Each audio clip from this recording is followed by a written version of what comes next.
Es innegable que al día de hoy estamos presenciando una serie de cambios legislativos, propuestas normativas a nivel del derecho peruano y que duda cabe sobre todo a nivel del proceso civil peruano. Sin ir muy lejos, durante el año 2017, el Ministerio de Justicia conformó una comisión revisora del Código Procesal Civil Peruano de 1993, vigente hasta la fecha, la cual se extendió hasta finales del año pasado. Uno de los principales tópicos o temas de discusión y que suscitó mayor preocupación a efectos de que pueda ser reformado fue el recurso de casación. Antes de entrar a proceder a revisar o reformar el recurso de casación, lo principal fue tener en cuenta el siguiente presupuesto. ¿Qué tipo de Corte Suprema nosotros necesitamos o qué modelo de Corte Suprema debemos adoptar? Luego de haber decidido qué modelo de Corte Suprema el Perú necesita, recién se puede pasar a elaborar cualquier propuesta de mejora o de reforma del recurso de casación y qué mecanismos, qué técnicas se podrían implementar para ello. No obstante, no es un dato nuevo de que toda reforma de la Corte Suprema y del recurso de casación tenga algunas dificultades. Y eso básicamente porque nuestra Corte Suprema, así como casi todo el derecho peruano, ha sido fuertemente influenciado por ideales postrevolucionarios franceses. Esto quiere decir de que nosotros tenemos una raíz muy fuerte positivista. De tal forma, superado ese ámbito y con el embate de la perspectiva constitucional del derecho, se llegaron a los siguientes puntos álgidos de reforma y tratamiento por parte de esta comisión. De tal forma, para que una reforma de la casación y de la Corte Suprema pueda ser favorable, esta reforma debe transitar los siguientes senderos. En primer lugar, como bien lo había indicado, ¿qué modelo de Corte Suprema necesitamos? Si es que una Corte Suprema que sea una extensión del segundo grado o una Corte Suprema de precedentes vinculantes. En segundo lugar, ¿cómo limitar el acceso, que al día de hoy parecería muy fácil, a la Corte de Casación, a nuestra Corte Suprema? No es un dato nuevo de que la Corte Suprema anualmente resuelve aproximadamente entre 10.000 a 15.000 recursos de casación. Entonces, ¿cómo limitar ese acceso? A través de los filtros y mecanismos del recurso de casación.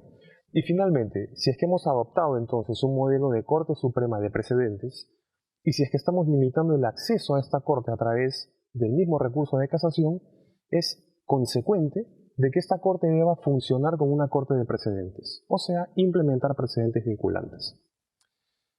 Las líneas centrales o los ejes sobre los cuales se trabajaron estas reformas relativa al primer punto fue establecer o reforzar los principios que pueden guiar la función de la Corte Suprema. Nos referimos al principio de seguridad jurídica, al principio de igualdad ante la interpretación de la ley y al principio de certeza jurídica. De tal forma, una Corte Suprema que contenga o que respete estos principios, entonces va a tener muy en claro el perfil institucional y las funciones que va a realizar.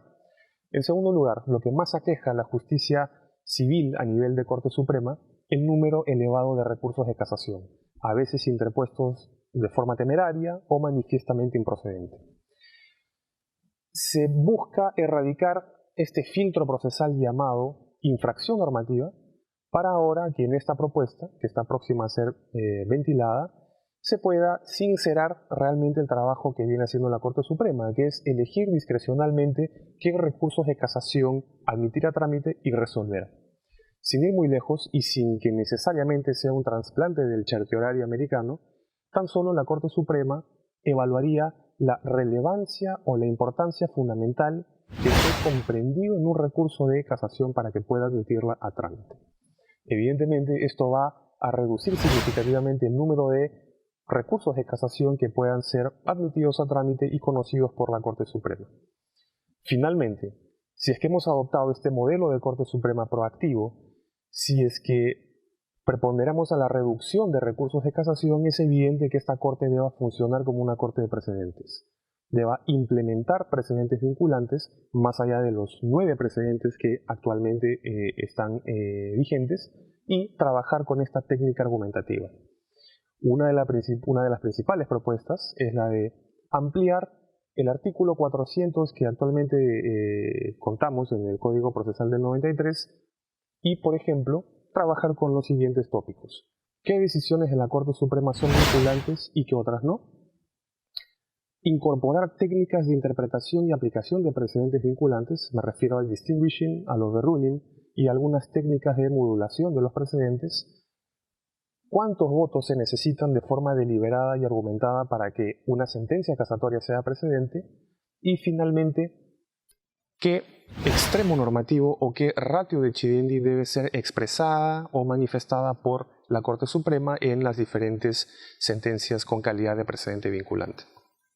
De tal forma, con estas propuestas de mejora, de reforma legislativa de la Casación y de la Corte Suprema, evidentemente, podremos tener una Corte Suprema que respete y sea garante de estos principios constitucionales que en el Estado constitucional de derecho se deben resguardar, tales como la seguridad jurídica, la igualdad ante la interpretación de la ley y la certeza del derecho.